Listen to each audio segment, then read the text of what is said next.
first heard of the theme of Hart An Der Grenze, I knew it was a must-have, and I think the artwork on the cover sums up the theme of the game pretty well. This game has allegedly been banned in the designer's country of origin, Brazil. Of course, this is a German edition, and the Brazilian edition goes under a different title. Hart An Der Grenze is a game for 3 to 6 players. I'd recommend it with at least 4 though. Approximate playtime of 45 to 70 minutes, recommended for ages 10 plus. The game's title translates loosely to close to the border. Basically, players are trying to cross a border with a suitcase full of goods. Each player declares what he is carrying, but of course he only declares what the law allows, much like those border patrol programs on the TV. If a player is found to be smuggling goods in the game that didn't match his declaration, he'll of course be fined. The player at the end of the game with the most amount of money will be the winner. Players will get money from selling smuggled goods, being falsely accused of smuggling goods, and players will also get the opportunity to accept bribes, which is one of the funnest aspects of this game. So let's have a quick overview of how the game is played. Hart An Der Grenze will make use of a player's negotiation, bluff, role-playing and general social interaction skills. Each player will receive a tin suitcase, some money, and a seizure token, which will allow him to seize another player's goods when he is the sheriff. Players will also receive an extra inspection token for a 5 to 6 player game. But most importantly, players will get a hand of 5 goods cards. Let's have a look at the goods cards now. The legal goods are jugs, maracas and sombreros. The illegal goods are statues, cigars and tequila. A different player each turn will become the sheriff. He'll put aside his cards and suitcase for this turn, as he will be inspecting the cases. Other players will select 1 to 5 cards to put in their case. To make a legal declaration, a player must select 1 to 5 legal goods of the same type and place them in his case. If the inspector chooses to inspect this case, the player will receive a remuneration for being falsely accused of smuggling goods. This player has 3 jugs inside, which of course is perfectly legal. The other player though decides to risk it. A player must declare he is carrying only one type of legal goods, regardless of what is actually in the case. The sheriff asks each player what they are carrying in the cases. The sheriff then chooses a player's case to inspect, to see if it matches their declaration. In this case, the player didn't declare he was carrying cigars or a statue. He said it was 3 jugs and will have to pay a fine. The player tries to bribe the sheriff, but the sheriff is too honest and insists the player open his case. The player reveals the contents of the case and pays a fine to the bank equal to the amount on the cards. They are then discarded. However, he will get to keep the cards that matched his declaration, in this case only 1 jug. The other player may now take out the contents of his case to sell as well. After each player is sheriff once or twice in a 3-player game, this signifies the end of a round, of which there are 3 in a game. Players at the end of the round get to sell both legal and illegal goods successfully bought over the border, and perhaps they will get to sell a few more at the end of the game on the black market for double their normal value.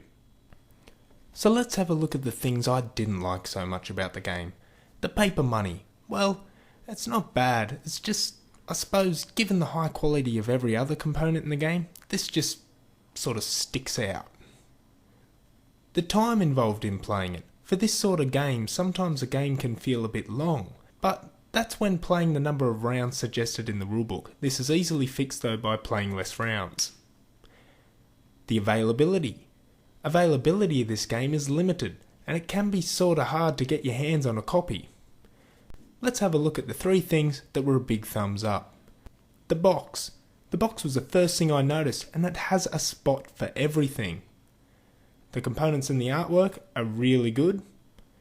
The social aspect of the game. It really encourages players to have a laugh together, and that's excellent.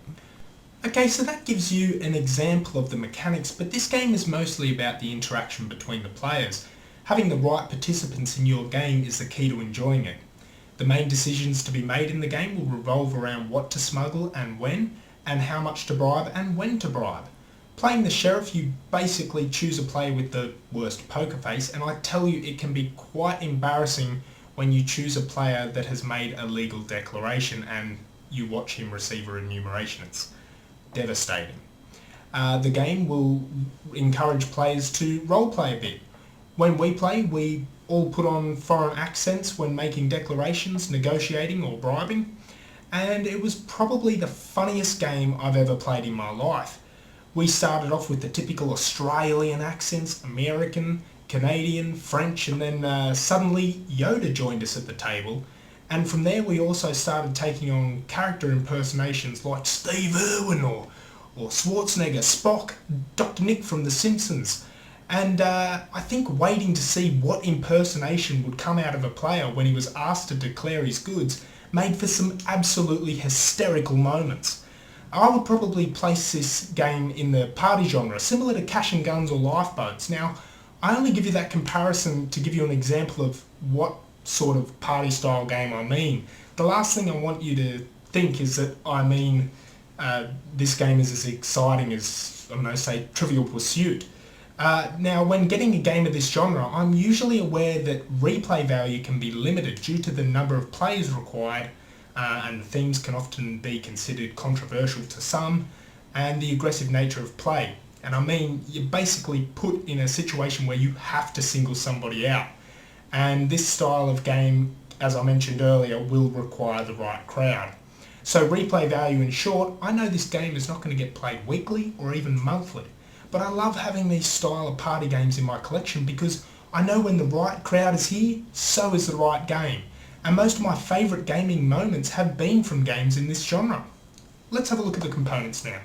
The artwork on the tin suitcases is spectacular, and in fact the artwork overall really helps players get into the theme of this game. The cases are a very unique component, and the tokens and everything supplied with the game are absolutely top notch. I will have to mention it's the little things, like this suitcase. A player mentioned to me that there's a pair of underwear hanging out of the suitcase, and I thought that was gold. The rulebook I can only assume is well written, as you may be able to tell from my horrible pronunciation of the game's title. German is not a language I'm used to, and the rulebook supplied is in German.